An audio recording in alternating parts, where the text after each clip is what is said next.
Salut à tous, c'est une grosse merde qui se retrouvera dans mon flop cette année. Bonjour, on va parler de Ducobu 3, nouvelle comédie française de cette année, réalisée par Elise Moon, qui fait suite directe aux deux premiers films. J'ai l'impression parce qu'ils font un petit peu mention au deuxième film que j'ai vu d'ailleurs exprès pour aller voir le 3, le deuxième film. Parce que le 1, je l'ai vu à sa sortie au ciné puisque j'étais en cinquième, donc ça remonte. Et j'étais allé le voir avec ma classe, donc c'était cool.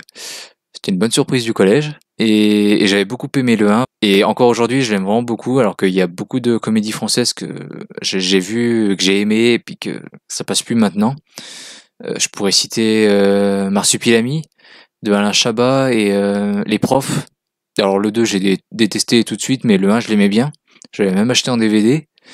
Et puis un jour, je l'ai revu, puis voilà. C'est sympa, hein, je pourrais le revoir avec quelqu'un, puis rigoler et tout, mais enfin pour l'instant je trouve que ça passe plus trop. Mais Ducobu, non, j'aime toujours autant le 1 en tout cas, enfin il est vraiment génial. Et le 2, à cause du changement d'acteur de Ducobu et de beaucoup de gens même, parce qu'il me semble aussi que il y a le père aussi qui est parti. Donc c'était assez triste, c'est d'ailleurs remplacé par Pef il me semble. Je l'ai vu il y a une semaine mais j'ai déjà oublié. Il me semble que c'est Pef, ouais. Mais bon, moi il y avait que deux changements. Là il y a quasi tout le casting qui change à part Elise Moon donc. Donc ça a été assez dur déjà pour moi d'encaisser ça.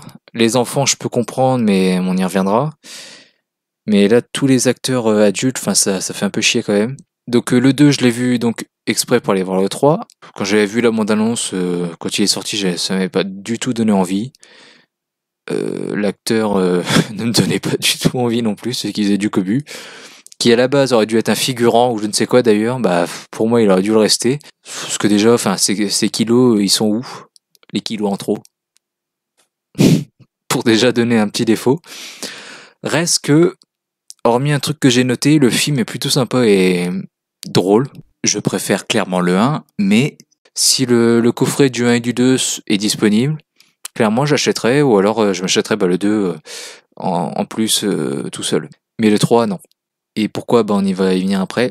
Juste pour évoquer ce petit truc que j'ai noté dans les vacances de Lucobu, il y a un moment qui est très mal monté. Mademoiselle Rateau, en fait, s'est disputée avec... comment il s'appelle? Monsieur Latouche. Et puis, elle va vers la plage. Et là, elle voit un de ses ex, donc le moniteur, faire du trampoline. En fait, il y a une cabane, et derrière cette cabane, il y a lui qui fait du trampoline, et puis voilà, elle le voit sauter, enfin elle le reconnaît quand il saute quoi. Donc du coup elle dit oh Esteban, donc elle va le rejoindre. On le voit pas le rejoindre, mais en fait elle quitte le champ et puis on voit qu'elle va vers lui. Ça coupe, on récupère Ducobu et Léonie avec l'animateur qui dort sur son transat. Et Ducobu et Léonie sont en train de jouer, et puis ils envoient le ballon sans faire exprès sur la tête de l'animateur qui se réveille. Et après, il me semble que c'est là qu'il commence à faire les Olympiades, enfin je sais pas quoi là. Ça dure au moins 10 minutes. Ensuite, on récupère du Cobu, Léonie et Latouche qui cherchent du coup Mademoiselle Rateau, qui sont tous les trois, enfin ils se retrouvent dans le camping. Et après, nouvelle coupure, et là on récupère Mademoiselle Rateau, qui va récupérer du coup ce moniteur là, qui à nouveau fait du trampoline. Donc je sais pas si vous me suivez, mais en gros, elle l'a vu faire du trampoline. Après, on récupère les enfants, il lui envoie le ballon dans la gueule, donc là il dormait. Ensuite, il fait les Olympiades. Et après, hop, on la récupère elle, et puis il est à nouveau en train de faire du trampoline. Enfin, dans le montage, c'est vraiment mal foutu. Et je sais même pas comment ça a pu passer, un truc pareil, mais voilà. C'est un des seuls défauts du film. L'humour passe plutôt bien, mais si je préfère encore une fois le 1. Et un autre défaut que je pourrais soulever, c'est la technologie qui est mal employée. Parce que tout le délire, c'est que Latouche et sa mère sont séparés, en gros. Et du coup, ils communiquent en gros beaucoup trop. Et ça va créer des tensions dans son couple. Il communique beaucoup trop avec sa mère par Skype. Alors déjà, c'est pas du tout l'interface Skype qu'on voit dans le film. Ou alors c'était l'ancien Skype avant que je m'y mette, je sais pas, mais pour moi, Skype n'avait pas cette gueule-là. Et en gros, Skype est mal employé parce que pour faire rire, il y a des moments où en fait la mère se connecte sans faire exprès, parce qu'il y a moins un poste aspirateur en pleine nuit, puis ça se connecte tout seul. Ok. Et d'où alors quand je dis ça se connecte, en fait ça appelle son fils. Donc déjà, ok, ça appelle tout seul. Et enfin, mettons, vous appelez une amie par Skype, Et là, dès que vous avez lancé l'appel, ça y est, vous avez l'image sans que l'autre réponde à l'appel. Enfin, c'est n'importe quoi en fait. C'est comme si on vous appelait par téléphone, puis que directement, dès qu'il y avait la première sonnerie, hop, la personne vous disait allô au bout du fil. Ça veut rien dire. Enfin, faut qu'on réponde à l'appel quand même. Enfin, c'est quoi ce délire? Donc, franchement, j'ai pas compris du tout. C'était très mal employé, mais voilà, c'est pas catastrophique non plus. Et le 2 reste sympa. Voilà. Maintenant, parlons du 3. Je sais même pas par où commencer tellement j'ai de trucs à dire. Je pense que je vais y aller comme d'hab dans l'ordre chronologique de toutes les choses que j'ai marquées. Donc ça va beaucoup changer. Un coup ce sera un truc positif, un coup un truc négatif. Même s'il y aura pas beaucoup de choses positives. Le film commence et déjà ils font comme les Américains, c'est-à-dire ils se brossent les dents avant de prendre leur petit déjeuner. Sympa. J'aimerais bien savoir qui fait ça dans la vraie vie, parce que je commence à en avoir marre de voir ça dans les films. Et c'est quoi le principe? Si ça se trouve, c'est un vrai truc très très bien qu'il faut faire, hein, mais auquel cas je ne serais pas au courant. Donc n'hésitez pas à me le dire dans les commentaires. Donc j'aimerais bien qu'on me dise qui fait ça dans la vraie vie? Qui se lave les dents avant de avant de prendre son petit déj? C'est pas un gros défaut, mais voilà, j'ai envie de le noter. Truc positif, dès le début, il y a un générique en fait qui montre le début de journée de Latouche simultanément au début de journée du père de Ducobu, qui doit réveiller son fils, tout ça, puis l'habiller parce qu'il a pas envie. Et donc par-dessus ça, ils ont mis comme musique, sûr que c'est un petit peu entraînant, et pour faire une petite antithèse, on va dire, avec ce qu'on voit, ils ont mis une reprise de la musique Happy de Pharrell Williams. Et Happy qui veut dire joyeux, et puis quand tu vois la tête de Ducobu, j'ai trouvé ça intéressant de mettre ça en fait pour comme contraste entre le son et l'image. Donc voilà, un bon point, je peux le reconnaître. Un truc qui m'énerve, c'est que dans les films maintenant, on s'en met plus du tout. C'est-à-dire dans les films américains, dès qu'il y a un animal, Dr. Dolittle, l'appel de la forêt, hop, effets spéciaux, on s'en met plus. Même pour un chien, putain, on s'en met plus. Donc et là maintenant, dans le film, on voit qu'il y a deux nouveaux élèves. Mais celui qui va nous intéresser plus ici, c'est un petit beau gosse qui parle anglais. Apparemment, il est anglais. Enfin, qui parle anglais. Il sait parler anglais, mais il parle français dans le film. Et il sait chanter. Et est-ce que c'est si dur que ça de choper un acteur, un enfant, déjà, acteur, qui parle anglais et qui sait chanter? Je pense pas que ce soit si dur que ça. Et je dis ça pour lui, mais bon, ça c'est surtout pour le côté aussi anglais, le fait de parler anglais. Mais il y a aucun enfant qui sait chanter dans ce film en fait. Direct, c'est de l'autotune. Dès qu'ils chantent, puis c'est très moche quoi. On sent que c'est pas leur voix. Alors pour Ducobu, je veux bien, vu qu'il triche, donc je vais bien accepter le fait que oui, on se rend pas compte que c'est un micro ou je ne sais quoi, enfin que sa voix est autotunée. Je veux bien pour le principe de la comédie, mais enfin pour les autres, c'est moche et puis on s'en rend compte quoi. Enfin que ce soit le petit gamin qui chante en pleine classe et qui éblouit tout le monde, ou tous les gamins à la fin pour le mini conservatoire là. Enfin je suis désolé, mais autotune sur 20 quoi. Donc plus aucun effort de nos jours, c'est génial, fantastique, bravo.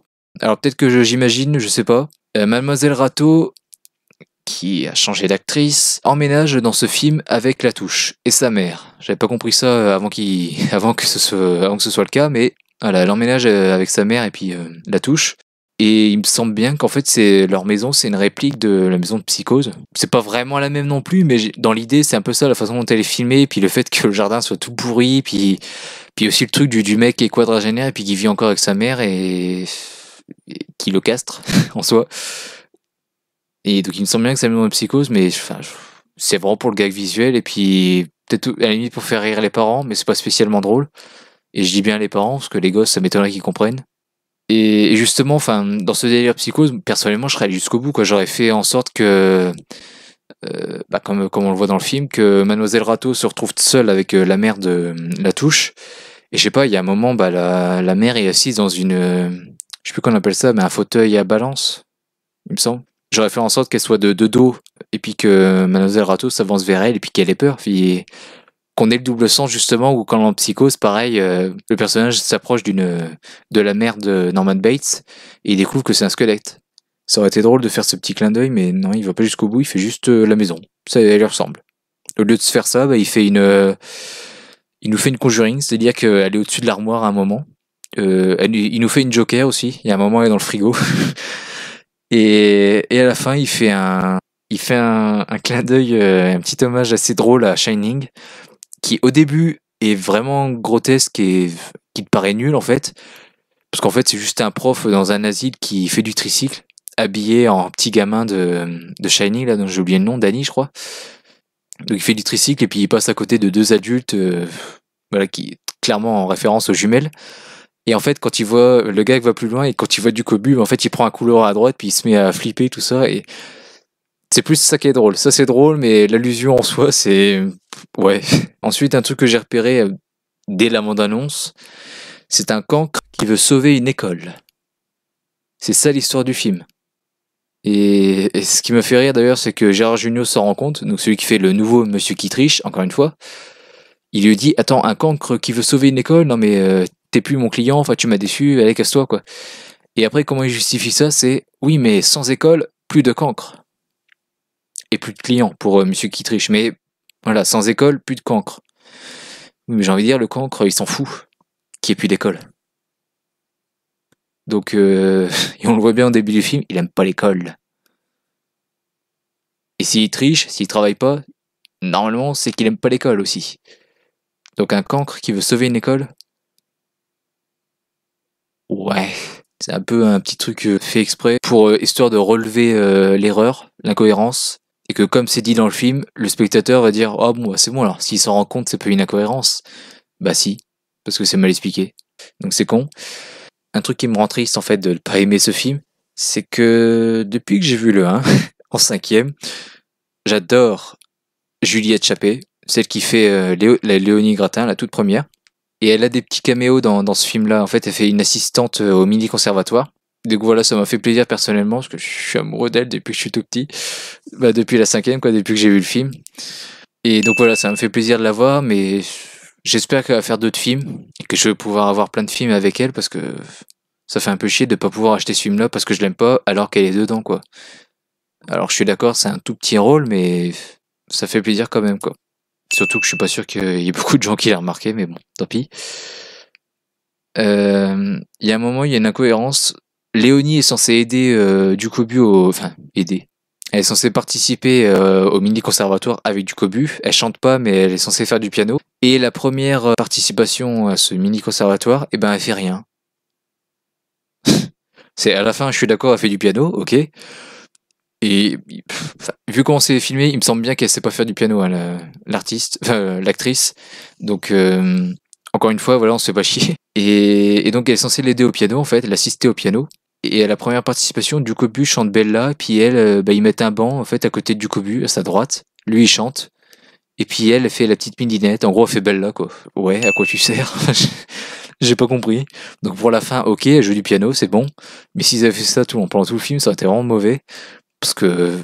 Enfin, c'est vraiment parce que c'est les deux personnages principaux. Comme par hasard, ils sont ensemble. Enfin bon. Le nez de la mère aussi de Elise Moon, enfin la touche, qui est mieux fait que dans le 2, parce que dans le 2 c'était vraiment grotesque, on voit que c'était une prothèse. Là franchement, j'ai même eu un doute à un moment, mais si c'est clairement un très gros nez par rapport au plan où il est en la touche. Donc pour moi c'est un faux nez, et il est clairement mieux fait que dans le 2. Même si la gueule de la mère, pour moi il y a que dans le 1 où c'était bien fait. Et je m'attendais pas à ce que dès le 2, la mère soit aussi présente, parce que pour moi c'était une petite blague rapide dans le 1, puis pas besoin d'aller plus loin, donc c'est un peu dommage. Un autre truc, Léonie et Ducobu poursuivent leur projet, on va dire, commencé dans le 2, où ils s'étaient mis en tête de séparer leurs parents qui commençaient à tomber amoureux. Là c'est clairement le cas, ils sont amoureux, ils sont ensemble. Et en gros, ils mentent sur les préférences de leurs parents, en fait. Donc Ducobu dit « Ah, mais la mère de Léonie, elle préfère les mecs comme ça, enfin les rappeurs, les gros musclés. » Et Léonie dit « Ah, mais le papa de Ducobu, lui, préfère les Kim Kardashian, je ne sais quoi, les Lady Gaga, je crois, il dit aussi. » Donc du coup, les parents commencent à se transformer, en fait, au niveau des habits, de la façon de parler, de se comporter. Et quand tu vois la première scène avec la mère, tu te dis « Oh là, ça va être gênant tout le film et pas drôle. » Mais au final, ça commence en douceur, mais c'est très très bien amené, puis ça amène un truc très très bien. Et à la fin, bon, il se découvre que non, il s'aime mieux au naturel. Mais à la fin, il y a un petit plan où ils sont côte à côte et puis ils se mettent à échanger. Et franchement, c'est vraiment très très drôle. C'est vraiment sympa. Et bon, je préfère le jeu du père. parce que enfin les meufs comme joue la mère de Léonie ne me font plus rire en fait. Donc voilà, c'est pas contre l'actrice ou quoi, c'est juste que ça me fait même plus rire de voir des nanas comme ça. Mais des rappeurs se comporter, enfin des rappeurs, des mecs se comporter comme le père du Cobus, ça oui, c'est toujours aussi drôle parce qu'ils ont vraiment l'air cons. Et tu vois, enfin, c'est ça la différence, c'est que c'est ce genre de mecs, tu vois qu'ils sont cons. Les meufs qui se comportent comme, voilà, enfin, elles sont aussi teubées, mais c'est pour se donner un genre. Tu sens que c'est pas naturel, que c'est pas leur vraie personne. Pour certaines, bien sûr que si, mais globalement, tu vois que c'est juste pour se donner un genre. Alors que les mecs comme le père du Cobus, c'est clairement des abrutis, des teubés, quoi. Donc, évidemment qu'ils se comportent comme ça pour exister, en gros. Donc ça me fera toujours rire. C'est comme les gays, quoi. Enfin, Jérém Star, enfin les petites folles, quoi. Personnellement, si Durandal était une folle, clairement, je serais pas fan, quoi. Moi, et je vais pouvoir faire une petite transition justement avec ce film, c'est que clairement, moi, les gens qui se comportent comme des enfants, j'aime pas trop ça. On peut rigoler, bien sûr, tout ça, mais il y a des limites à la connerie quand même. Et franchement, regardez tous les personnages, tous les adultes de ce film, ce sont tous des gamins, quoi. C'est assez space, hein, quand même, dans ce traitement des personnages. J'en suis pas du tout fan. Et là où ce film m'a vraiment révolté, c'est qu'il est un petit peu insultant pour beaucoup de personnes. Je suis pas du genre SJW ou quoi, hein, vous en faites pas. J'ai trouvé ce film insultant envers les profs, qui sont tous montrés comme des demeurés, en fait. Et je sais que c'est une comédie, mais quand même, et que c'est pour gosses. Mais là, c'est juste pas possible. Voilà, les profs ont quand même une très mauvaise image dans ce film. Tous les profs sont abrutis. Ensuite, euh, faut pas aller voir ce film avec des boutons comme moi avec des boutons plein la gueule, parce que putain, on se fout bien de notre gueule dans le film. Mais vraiment du début à la fin, c'est pas des tout petits pics ou quoi, c'est vraiment t'as des boutons, t'es moche. Mais vraiment, tu peux te suicider, quoi, limite. T'es qu'une grosse merde, quoi. Et petite transition, du coup, dernière insulte, c'est les ados qui, globalement, sont moches, cons, et ne servent à rien, en fait. Enfin, j'ai trouvé ça un petit peu méchant pour eux, quoi. C'est vraiment, enfin, faut voir le film pour le croire, quoi. Je serais peut-être le seul à gueuler là-dessus, mais il y a vraiment un moment, je sais pas, c'est la Mademoiselle Rateau. Alors déjà, d'où un prof dirait ça en vrai? Parce qu'en fait, dans le film, Ducobu et un pote l'empoisonnent, on va dire, avec un produit pour avoir des muscles rapidement, et qui est illégal. Et en fait, l'effet secondaire, on va dire, si t'en prends trop et que t'es gosse, c'est qu'il y a une grosse poussée de croissance soudaine, et puis t'as des poils, donc des boutons, tu commences à muer, donc forcément, il perd sa voix. Et du coup, la prof de musique dit oh là là, mais qu'est-ce qu'on a maintenant? Il était si mignon avant. Et maintenant, on a ce truc là, avec cette mauvaise voix, avec ses poils et tout. Enfin, je sais pas si j'arrive à me faire comprendre, mais d'où un prof dirait ça, quoi. Surtout qu'en plus, ça compte pas du tout. Parce que c'est juste la voix qui l'intéresse, elle. C'est pour sauver Saint Potage, tout ça. Donc c'est juste la voix qui compte pour elle dans cet enfant. C'est juste insultant pour la personne. Et c'est pas drôle, en fait. J'en veux pour preuve dans ma salle qui était très très bien remplie, franchement. Je m'attendais pas du tout, je m'attendais à ce qu'on soit une petite dizaine. Mais là, sur 70 places, allez, on était 50, je pense. Mais personne rigolait à ces moments-là. Donc je sais pas si tout le monde était gêné ou quoi, mais vraiment très maladroit ce film.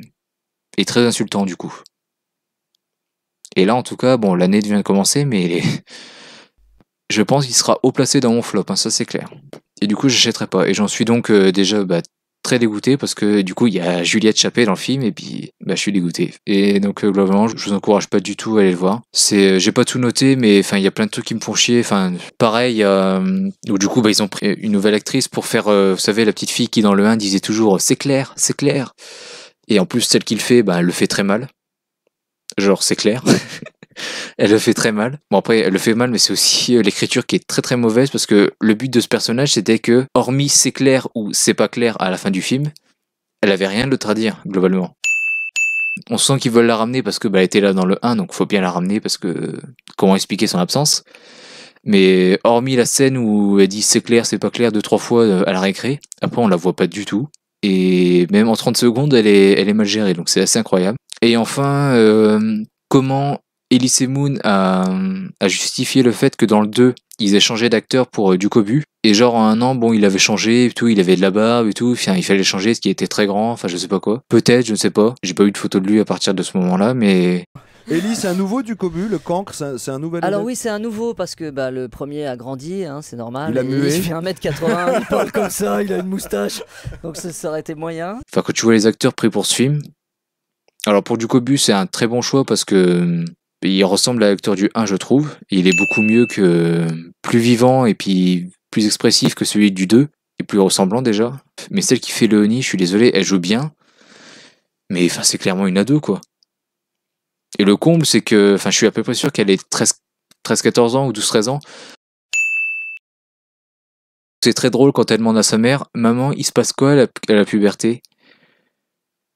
Et donc sa mère lui explique, ah bah t'as la voix qui change un petit peu, t'as des boutons plein la gueule, donc c'est là que ça commence. Et t'as les seins qui poussent. Elle finit là-dessus, et puis il gonfle, enfin voilà. C'est ce que je vous rends pas, c'est que d'un côté on dit, non bah lui, Vincent Claude, de l'acteur du 1, peut pas revenir parce que il fait trop vieux, et puis elle, dans le 3, ça passe. Je sais pas. Enfin. Mais pour moi, même s'il joue assez bien, c'est une grosse erreur de casting là-dessus, c'est que c'est pas du tout des enfants. Donc voilà. Donc j'ai beaucoup parlé pour ce film, mais bon, au moins j'ai bien exprimé ma haine, ça fait du bien. Et franchement, non, n'allez pas le voir et non. Personnellement, je me contenterai des 2 premiers, ce sera très bien. Et le 3, c'est une merde. Voilà, je le dis. C'est bien réalisé, hein, mais dans tout ce que j'ai dit, enfin c'est bien réalisé. C'est pas mieux ou moins bien réalisé que les 2 premiers, mais franchement, c'est insultant, très peu drôle pour une comédie, et ça va n'importe où. Donc c'est n'importe quoi. Voilà. Bon bah, n'hésitez pas à me donner votre avis dans les commentaires, même si vous n'êtes pas d'accord. Puis à bientôt pour une prochaine critique sur Citizen Kane. Voilà. Ça m'a démoralisé, oui, on l'entend. Allez, salut à tous.